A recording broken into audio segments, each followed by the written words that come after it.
Hello friends, ఈ రోజులో మనందరినీ ఎక్కువగా ఇబ్బంది పెట్టే ఒక విషయం ఏంటో తెలుసా? అదే డిస్ట్రాక్షన్. ఫోన్ మోగితే వెంటనే చూసేయడం, యూట్యూబ్లో ఒక వీడియో చూస్తూ ఇంకో వీడియో కూడా చూసేయడం, ఇన్స్టాగ్రామ్ స్క్రోల్ చేస్తూ టైం వృధా చేసుకోవడం. ఇలా చేస్తూ మనం మన పనిని ప్రాపర్గా చేయలేకపోతున్నాం. కానీ మనం ఫోకస్ లేకపోతే మన కళలు అన్నీ దూరం అయిపోతాయి. అందుకే ఈరోజు మనం డిస్ట్రాక్షన్స్ నుండి ఎలా బయటపడాలో 5 ప్రాక్టికల్ టిప్స్ గురించి తెలుసుకుందాం.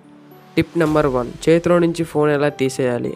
మన జనరేషన్లో అతిపెద్ద డిస్ట్రాక్షన్ ఫోనే. ఫోన్ మనకు నాలెడ్జ్ కూడా ఇస్తుంది, కానీ అదే సమయంలో చాలా డిస్ట్రాక్షన్ కూడా తెలుస్తుంది. దీనికి సొల్యూషన్ ఏమిటంటే, చదువుతున్నప్పుడు లేదా పనిచేస్తున్నప్పుడు డు నాట్ డిస్టర్బ్ మోడ్ పెట్టండి. అవసరం లేకుంటే సోషల్ మీడియా యాప్స్కి టైం లిమిట్ పెట్టండి. ఒక స్టెప్ ముందుకు వెళ్ళి మీరు చదువుతున్న సమయంలో ఫోన్ మరో గదిలో పెట్టండి. ఇలా చేస్తే చిన్న చిన్న ఇంటరాక్షన్స్ కూడా తగ్గిపోతాయి, ఎందుకంటే మన మెదడు ప్రతి ఇంటరాక్షన్కి కాన్సన్ట్రేషన్ బ్రేక్ చేస్తుంది. Tip number 2, time blocking system. ఒక్కోసారి గంటల కొద్దీ కాన్సన్ట్రేషన్ కావడం చాలా కష్టం. దానికోసం ఒక పద్ధతి ఉంది. దానిని పొమోడోరో టెక్నిక్ అంటారు.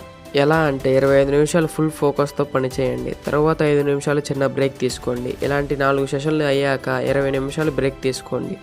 ఇది మన మెదడును ఒత్తిడి లేకుండా కాన్సన్ట్రేషన్ పెంచుతుంది. మీరు చదువుకుంటున్నా లేదా ఒక ప్రాజెక్ట్ మీద పనిచేస్తున్నా ఈ పద్ధతి చాలా ఉపయోగపడుతుంది.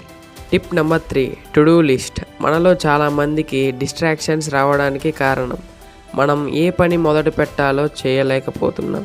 దీనికి సొల్యూషన్ ఏమిటంటే, రోజు ఒక టు డూ లిస్ట్ తయారు చేసుకోండి.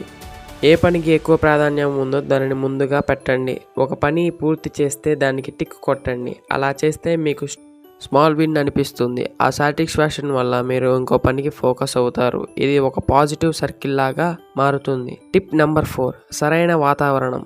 మనం కాన్సన్ట్రేషన్ కావాలంటే మన చుట్టూ ఉండే వాతావరణం చాలా ముఖ్యం. టీవీ సౌండ్, ఇతరుల డిస్టర్బెన్స్, గజిబిజి రూమ్ ఇవన్నీ కాన్సన్ట్రేషన్ని దెబ్బతీస్తాయి. దీనికి సొల్యూషన్ ఏమిటంటే, ప్రశాంతంగా ఉండే ప్రదేశంలో కూర్చోండి. మీ టేబుల్ని నీట్గా ఉంచుకోండి. అన్నెసెసరీ వస్తువుల్ని దూరంగా పెట్టండి. మైండ్ క్లీన్ ఎన్విరాన్మెంట్ ఉంటే న్యాచురల్గా మనం ఎక్కువ ఫోకస్ అవుతాం.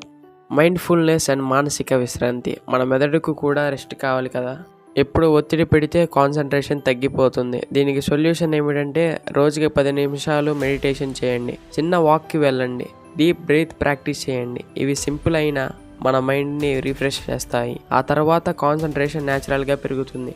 సరే ఫ్రెండ్స్, ఇవి నేను చెప్పిన 5 practical tips. Phone control, time blocking, to do list, సరైన వాతావరణం, మైండ్ఫుల్నెస్.